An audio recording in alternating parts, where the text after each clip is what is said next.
Welcome to another Triathlon podcast, the podcast that brings the electrifying world of triathlons right into your headphones. Journey into captivating conversations, share the excitement of race recaps, enjoy the humor only a triathlete would understand, and join us as we debunk myths and bring you the bare, thrilling truths of the triathlon world. So feel your heart pound, breathe in anticipation, and get ready to dive into the world of triathlon. This is another Triathlon podcast. Enjoy the ride. Welcome back to another episode of another Triathlon podcast. We are happy to have one of the most talked about men in the triathlon world with the debut at the T100 with everyone using his technology and race rangers making a big name for themselves. And we got a lot of happy athletes with this technology, and hopefully it just continues to get more and more out there. And we are happy to have James Elvery with us today from Race Ranger, all the way in New Zealand, where it's Wednesday already, and we're here in the U.S. and Mexico on Tuesday. So how's everything on Wednesday, James? Thanks, Josh. Thanks for having me. Hopefully they're not talking about me. Hopefully they're talking about the technology. But yeah, no, everything's going well. Lots going on at the moment. Just preparing for the season proper to kick off in a couple of weeks, and a lot of logistics going on at our end. So very busy times, but yeah, good and exciting times. We appreciate you hopping on, and I know you've got a lot going on with the company and with life and all of that. So thanks for taking your time, and I know Fede has been working hard to get you on here. So I'll let him kick it off with some questions. Yeah, that's awesome. Thank you for your time, James, and it's awesome what you're doing. I had the opportunity of meeting some of the guys down in Wanaka a couple of years ago, and I just love what you're doing. And I think it's very important for the sport of triathlon to add more technology. And Race Ranger, to me, and well, to Josh and Jenna, our other co-hosts, we think it's what's like a missing link in triathlon racing. It's a way of making races more honest and fair. So I just wanted to hear your input in what or why did you came up with the idea? Was it just because you want to make races more fair, or yeah, I just want to hear from you what started it all. Sure. So maybe just a quick recap for the listeners on what Race Ranger actually is, and then I'll dive into the history. So basically, Race Ranger is an electronic system of devices that athletes put on their bikes before a race. Currently, we're putting it on for them. One goes on the side of the fork, and one goes on the rear near the seat post. It's been used in about 15 pro races so far. You might have seen it recently last week at the PTO event in Miami. Sort of the circular things on the fork and on the rear of the bikes there. And what it does is it measures the distance between the bikes really accurately, so that an athlete following can look ahead at the rider in front of them and see some lights, indications on the back of that bike, and that gives them a guide as to how close they are. The lights change color and flash pattern depending on how close you are. So if you're in the draft zone, there'll be a red flashing light. If you drop back outside the draft zone, there's a solid blue light for 2 meters, and then there's an orange light for 3 meters. So you get 5 meters of warning, and then you're into the draft zone. And that's all it is at the moment. It gives you that really accurate measurement of what your drafting distance is, and the referees can see that as well.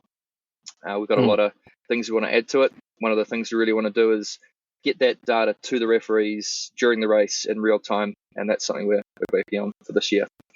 So how we get there? Yeah, so I've been a triathlete as long as I can remember. My dad was doing Ironman in the early 80s kind of thing, and I remember being in transition areas at 5-6 years old where they used to sit down on a seat, put their feet in a bucket, and have a helper there to put their shoes on for them, that kind of far back. And yeah, from an early age, all I wanted to be was a triathlete. And yeah, I went through the whole system, and started going to overseas events from about 15 years old, and got into the New Zealand High Performance Program. I basically wanted to do what Alistair Brownlee did, as a lot of people grow up wanting to do. I remember having it written in the back of my textbook, the year of all the Olympic Games in the future, and the world champs, and what I wanted to do, and that sort of thing. And yeah, I guess I got closer than most, but didn't obviously turn into Alistair Brownlee. But yeah, I competed on the ITU circuit for about 9 years, until I was about 28, 29 years old. So traveled a lot. I was sort of at my best. I got up to probably about 30th in the world rankings, 25th to 30th. And on my best day, my best result was 15th at a Madrid World Series race. So I know, a few. I was pretty regularly sort of in the 20s. One of those guys that don't show up on the coverage, and your parents just follow you in the results at the end of the day. So that gave that a good crack. Didn't quite make it to the Olympics. I was in the running for the London team for New Zealand. At the time, we had six guys going for 3 places basically, and got close but didn't quite make it. Decided that I could probably give it a couple more years and probably get to the next games in Rio and maybe get a top 15 sort of result. But I could tell I was never really going to be one of the very, very top guys. So decided to use my education and come home before I was too old. Got a job working at Specialized, the bike company down here. And I ended up actually working there for nearly 11 years. I finished up just in October last year. But yeah, in the back of my mind, there's always been this problem of drafting in triathlon. In my last year of racing, when I knew I wasn't going to do short course anymore, I gave long course a go, and the switching back to non-drafting really threw me. It was quite an adjustment. You'd be constantly worried about getting a penalty, not knowing what the referees think of what you're doing, and just I found I was going backwards in races because I was worrying more about getting a penalty than actually racing. So that was my not being a novice in the sport, but my jumping into non-drafting and experiencing it. That's what I sort of the takeaway I had. So yeah, I guess I just started talking with my co-founder Dylan McNeese, who's a good mate of mine, best man at a wedding. He was a pro triathlete at the time. Also did short course for me, but then was moving into long course, and ended up winning quite a few challenge races and Challenge Wanaka, Challenge Taiwan, these kind of events. And he was racing in the US in the non-drafting circuit at the time, and was just saying, look, this drafting thing, so annoying. Someone's gonna address it at some point with technology. Why don't we have a go? And around the same time, I was trying to figure out what I was going to do with my life after I stopped racing, and I got this idea in my head that I would like to work for Felix at Challenge. I'd met him at one of the races, and he seemed like a super awesome guy, which he is. And they were just starting to expand around the world, and I obviously knew triathlon, and I'd done a international business degree through I raced. So I was sort of thinking, this could be cool. I could be someone he could send around the world, try and open new races, etc. Had big ideas. So anyway, I came back to New Zealand, and I had lined up a meeting with his number 2 at the time, who was a Kiwi, Victoria, at an event in Auckland. Took my CV along, and basically ran into my sponsor at Specialized and gave him my CV, and I ended up getting a job there. But I still had all this research I'd done into the sort of the long distance triathlon market and understanding how big it was. I'd gone through 5 or 6 years of Ironman results, and done spreadsheets of all the numbers of finishes, and just got a sense for the size of the sport. And at the same time, Dylan was in my ear about drafting, and I thought, there could be a market there for a product to address drafting, and this is how it would have to play out. And there'd be expenses going from race to race each week, but basically it would look like a timing company that has some hardware that goes from race to race. And we started modeling that out, and then we came home and we basically did some initial investigations with different technologies. Spent about $5,000 each on it, sort of thing. Didn't end up going anywhere. We actually formed a company to get some government grants and that sort of thing, but nothing really looked like it would properly work at the time. That was about 2014. And then until about 2017, it was just sort of an idea and a dream that, one day we should do this. But it was actually, for me personally, I had a very good friend of mine, Laurent Vidal, who's was 5th at the London Olympics. He's an athlete, partner of a Kiwi athlete here, Andrew Hewitt. And he passed away, I think it was 2015, at the end of the year. And, he's a very close mate of mine, and I went over to France for a funeral and things. And it was about a year after, so the 1 year anniversary of his passing, that I was sitting around with my wife in Auckland, and we both had good jobs. We had our first kid at that time. but we couldn't really figure out a way to see a path forward in life, and to break out of a big mortgage and a dodgy suburb that we were living in, and we decided we needed to have our own business of some sort, but we couldn't think of the right thing. And she, long story short, she basically said to me, "Hey, look, what about the drafting thing? Why don't you just make it happen? What would Laurent do?" And he was the kind of guy who would never leave any stone unturned. He lived by that. They didn't know it was impossible, so they did it, sort of thing. And so, that just sort of something clicked for me. And I spent about a month online at the start of 2017 at night, just trawling internet forums of wireless technologies, which I have no background in at all. I have a science degree that's about as close as you get, sports science, and found this thing that looked like it would probably do what we need to do, and reading white papers on it. And at the time, it was a technology being used for warehousing. So you had these things that go in the corners of a warehouse up in the roof, and they look down at little other things moving. So it was configured as an anchor, which are the fixed things in the roof, and the tags, which are like people or forklifts or pallets of things.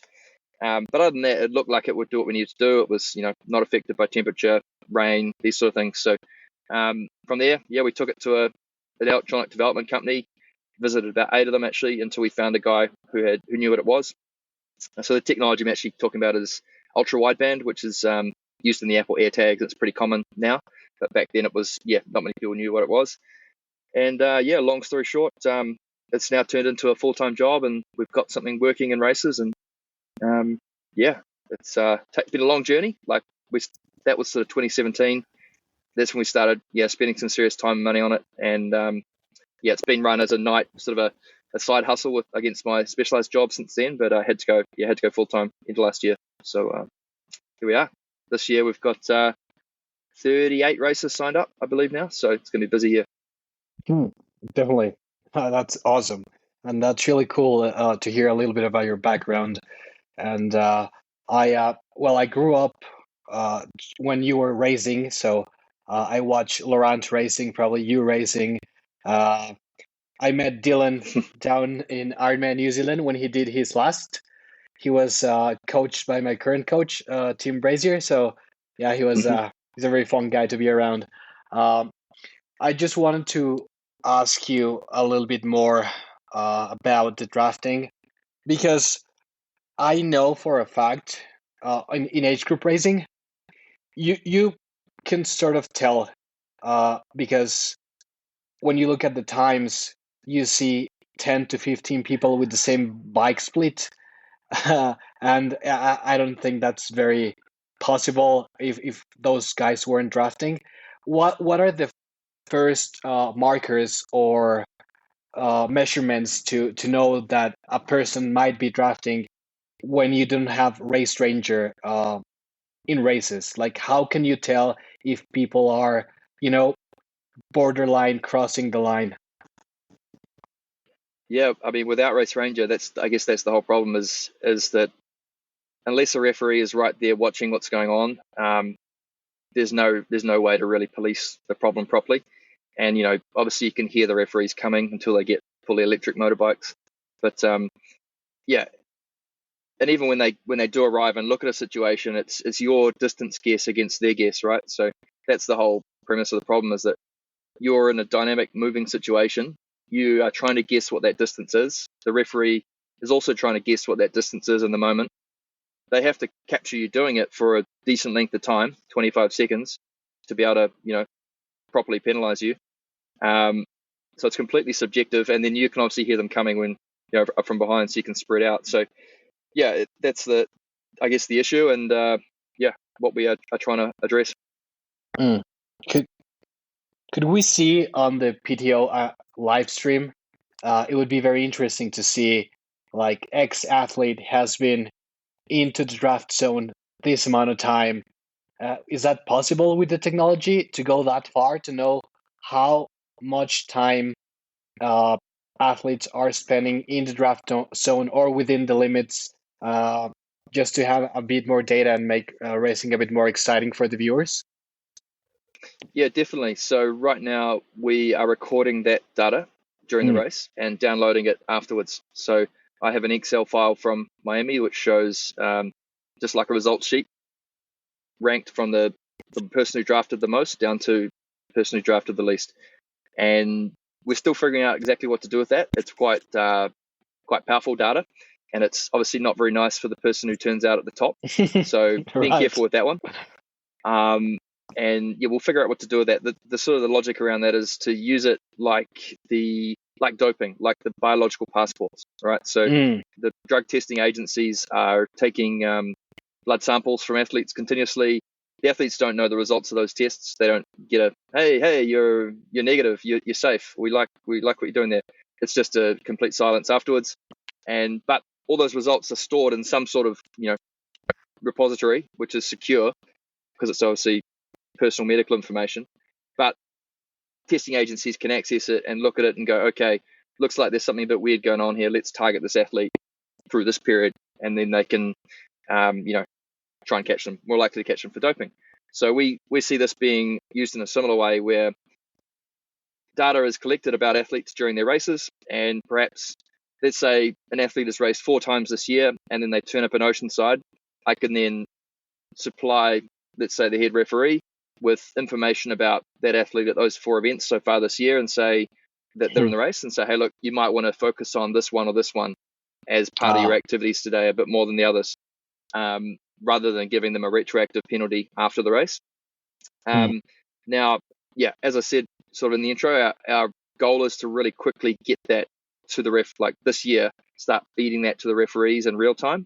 And, subsequently that same information can then be pulled by the broadcast as well.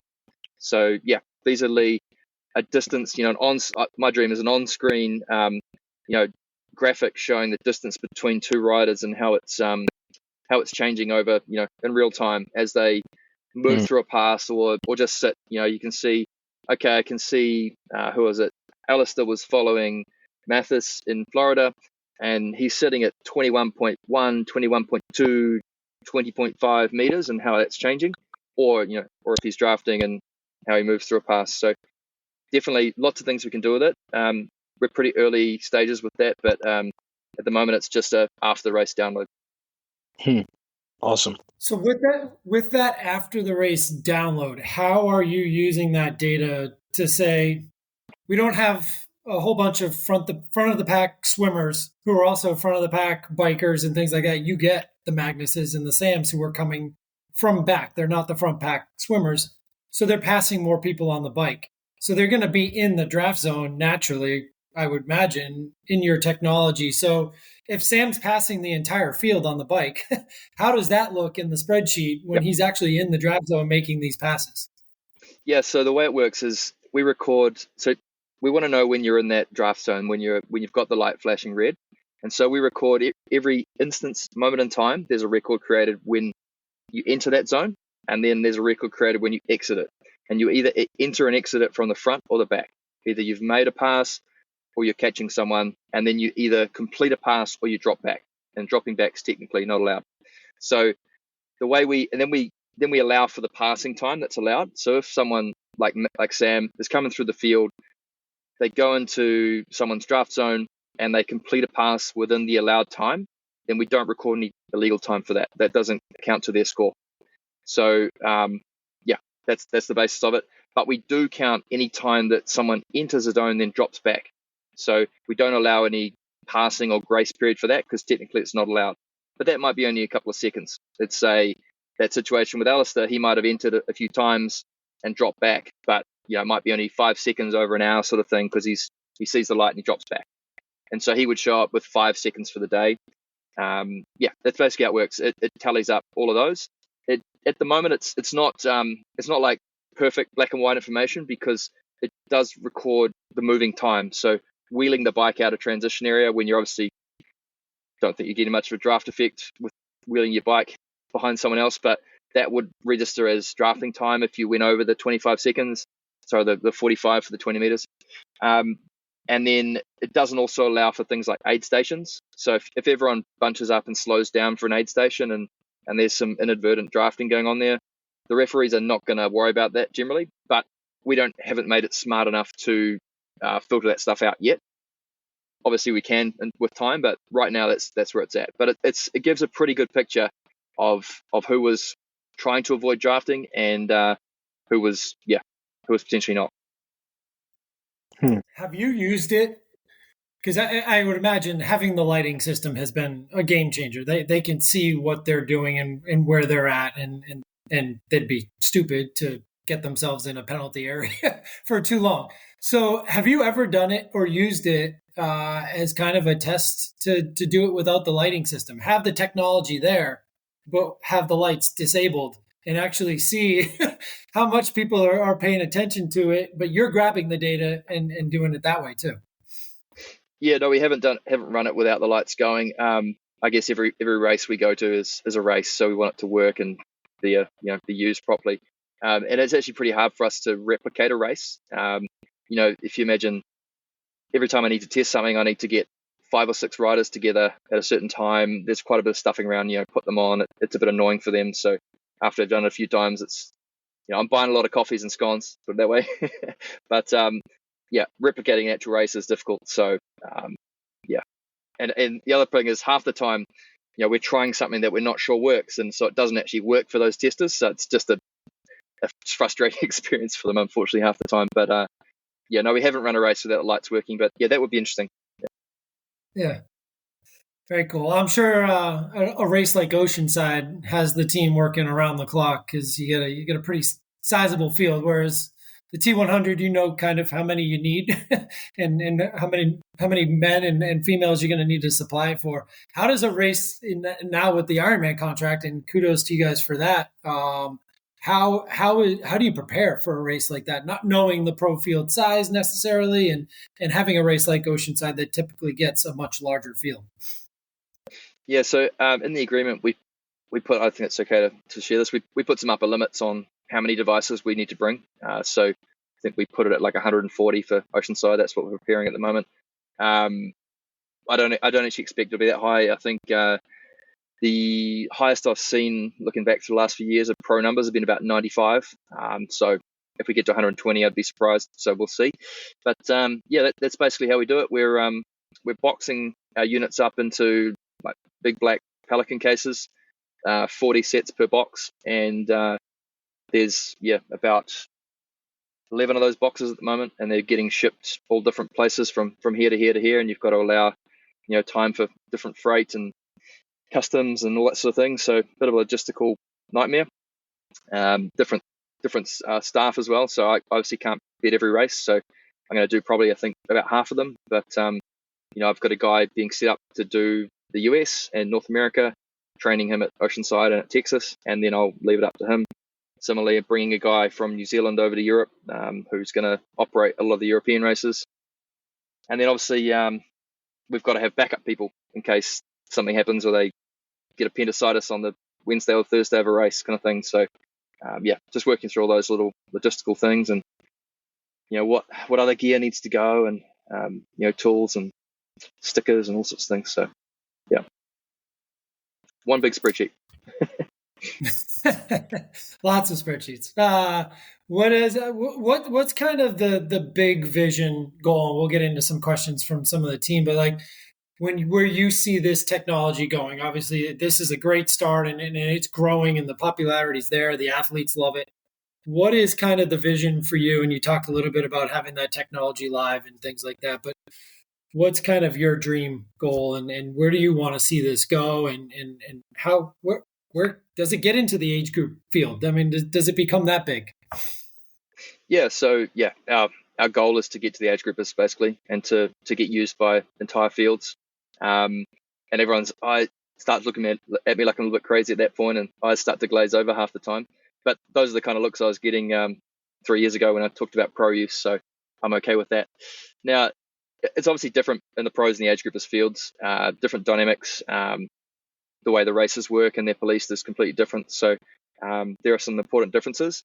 But the basic thing about giving clarity around what that distance is, I think is really a really good first step.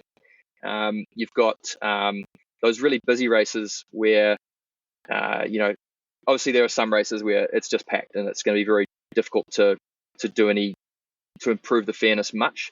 but there are other things that Race Ranger can be used for to improve the athlete experience at those events. So if you think about those really busy races, generally there's a big bunch will go past you on the road, but then there'll be some gaps, and then there'll be one or two, and then another big pack. So if we can stop those packs from actually congealing and forming early in the race, and we keep the athletes spread out around the course, then generally the race will be fairer. But for me, the main thing is that it'll actually be a lot safer for everyone.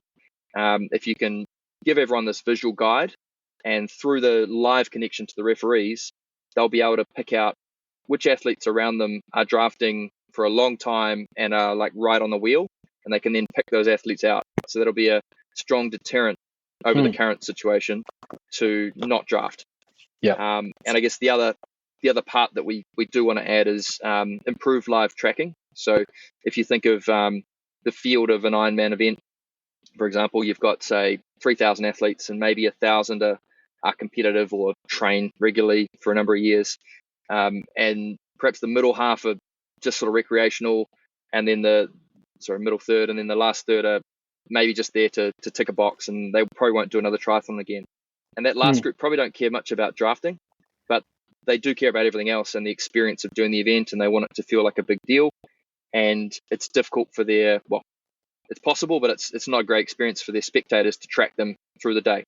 Yeah. So if we are able to feed all the athletes' live positions into, say, the Ironman Tracker app to improve their experience through the race, there's some benefit for those athletes in still having this thing on their bikes. It will still interact the same way with everyone else. So we can obviously try and improve fairness, target the worst offenders for the pointy end, try and separate everyone out in the course so that all these Zwift-trained indoor riders, when they jump on their TT bikes in a bunch, that scares the hell out of me. At least try and stay apart from the beginning. And then we obviously give this benefit of live tracking. Those are the three things I see us getting to age group. We're also trying to reduce the system down to one device per athlete rather than two. And this obviously reduced the hardware cost to us, but also the handling and the difficulty of putting them all on.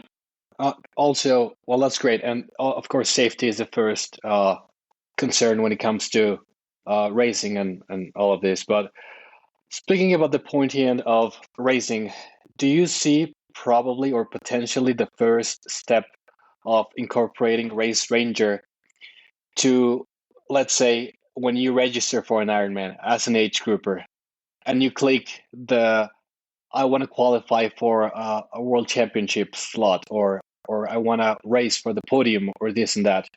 If athletes select that during the registration process, then those athletes may pay $30 to $40 more for their registration just to cover the fee for Race Ranger. I mean, I'm speaking for myself and for other athletes. I think we would be willing to cover this extra cost to have a fairer race. And maybe that would be a great opportunity to incorporate Race Ranger into the age group ranks first, and probably see how that works, and then trickle down to the rest of the bunch, because probably not a lot of people are going to be willing to pay extra, but people that want to qualify for, let's say, Kona, we want to have a fair chance no matter where we come up the swim, because I've seen some packs of those fast swimmers, and some of them are not very honest when it comes to keeping the distance, coming from a guy who's always coming from behind and chasing. Yeah, definitely. That we've thought through those scenarios, and that is one way to look at it. The only problem there is that you will still have athletes then on the course who have it and those who don't, and so obviously there's some overlap between those groups, and I don't think it's feasible to just say, oh, we'll run those races at different start times or separately or on different days. That's probably never going to happen. So my feeling is we still need to have it on every athlete, and so we need to show some benefit for everyone to have it, which is where I'm kind of going at with the live tracking angle. So yeah, I mean, it's one way to do it, and when it comes down to cost, if we have it on all the athletes, then that can be shared between the whole field, because most of the cost is our expenses and traveling to the event and recovering that. So if it's spread between 800 athletes, it's going to be more than if it's spread between 3,000. So, we're open to however it rolls out. Our plans are that with the units we have, so we've got these boxes of 40 sets that are going between races at the moment, and the most we'll do is about 150 pros in a race at a time. There's one in Spain actually booked me for 150. So, but we'll use all of the devices at once in a race for the first time at the end of this year in New Zealand. So probably in Tauranga in the race you came down to. So that whole field would probably be able to be covered by what we have, and then that would give us something to build on and progress with towards age group. Very cool. Yeah, because we're not all pros. So it would be nice. We all have dreams and more than just boxes to check off. So that would be really cool to see, and appreciate that dream to be part of what you guys are doing. Hopping into one of the questions we got from a listener, Nick Lamb wanted to know, especially now knowing your background and prior career with Specialized, it makes even more sense. Is this something that you could ever see yourselves working with bike manufacturers to have it installed inside, or have it to become part of that aero component instead of it having be installed on the outside and you guys having to do it individually at each race? Yeah, definitely. We're open to that. I've actually been contacted by a couple of bike companies, and I've got a meeting with one, I think, tomorrow. So one of the big ones. So that's interesting. From our point of view, we're fine for people to design things around the devices to make them more aero, as long as they don't, block or interfere with the system in any way. And to make it easier to put on would be great.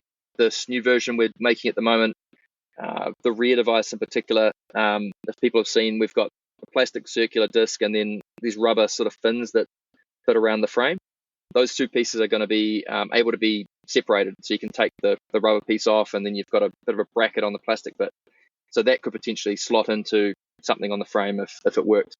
How that'll be interpreted by rule makers and events is up for question as well. If the clarification around fairings in the last few weeks is interesting. So definitely. Whatever makes it easier to get people to use it, basically, we're all for it. Awesome. Appreciate it. That's pretty interesting. You've got a meeting tomorrow, so good luck with that one. Timely question by Nick. Another question we got was, can the devices do anything other than track the distance? Like, is there a GPS? Is there speed capabilities? What else is there that maybe you haven't turned on or are thinking about building into it? Yeah, so we have GPS in there for sure.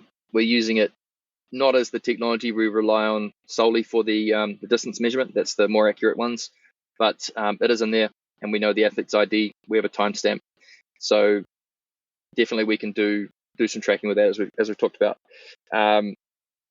We're measuring lots of things. Where an athlete is on the course, how far away they are from other people. That can be, you could put a virtual checkpoint through a race, and you could update leaderboards based on that. Actually, the devices know, who's in front of them and who's behind them at all times, so they could be transmitting that, and so you could have that virtual. If someone overtakes someone, then the leaderboard changes just for pros, but that could also happen within that tracker app as well. So, yeah, the possibilities are endless, and we're just trying to stay focused on the basics at the moment and do one thing at a time. But definitely potential for all that kind of stuff down the line. Let us know what you want. So you're saying we wouldn't have to wait like the next 3 or 4K to have the leaderboard update, is what you're saying? Exactly. So the goal is that a spectator would just refresh that, and if they're watching a particular athlete or a particular age group or division, they would get the live positioning. Now, granted, that is only for the bike section, because these are only on the bike, not on the swim and the run. But generally, the bike part is the part of the course when you actually really want to know where people are when you're spectating. You generally know where people are when they're on the marathon. They're in the water when they're swimming. But having that really updated live tracking for the bike, so you can know, I'll come out of the cafe in 5 minutes, and they should come past the next 5 minutes after that, sort of thing. No, very cool, very cool. Is there anything else that you want our listeners to know? And then we'll kind of wrap it up. Appreciate you spending the time with us. But is there anything cool coming out that we should know at Oceanside or T100 races Singapore? So we will have a new version of hardware from Oceanside. The main improvements are in the back end for us. It's been a real nightmare, shall I say. It looks great out on the course, but it's been a nightmare for us back at the hotel getting everything ready. We have these devices are wirelessly recharged, and so we had individual wireless charge pads laid out over the floor, up 100 of them individually plugged in to be able to charge them all. To reprogram them with a new version of firmware, it was a 1-to-1 at a time process, taking about 2 or 3 minutes. And when you do that, multiply that by 200 pieces for a front and a rear for a 100-person race. It's about 3 days locked in a hotel room. So we are coming out with basically an iPad app that will be able to hit one button and they will get programmed over the next 5 minutes, sort of thing. It will also give us some status information about their battery voltages and their performance and are they running the right firmware, etc. So that a lot of the legwork that I've been doing in the background is going to be streamlined and taking a lot of the human error out of it, so it's less stressful and other people can deliver it. So most of the work is probably not that visible to people out in course at the moment, but we're definitely taking steps forward in the back end. And from here we're really working on those other projects of getting the live tracking working, getting that data to the referees in real time during the race, and also with that comes an app that the referees all have for other officiating as well during the race. So basically they can enter an athlete's number into the app, whether on a phone or an iPad, and see if they have a penalty already, give them a penalty. That penalty then goes into the cloud, and the other referees can see that they have a penalty. It goes to the penalty tent, has an interface to count down penalty times rather than pieces of paper all laid out on a table with stopwatches. Lots going on, and little steps, but moving as quick as we can. That's awesome. I wanted to ask you something before we let you go. What are the trends or tendencies you see in athletes that probably draft a little bit more than the others? Does that come later in the race, right after the swim? What are the typical drafting strategies per se that athletes use? I haven't really looked too closely at when it's happening during the race, other than trying to identify certain parts of the course where, for example, at Ironman Texas, there was a part of the course, I believe, that went along a bike path towards the end of the ride, and the motorbikes weren't able to go there. So this was a part of the course where the referees were thinking, there's probably some drafting going on there, and we were able to correlate that to the results.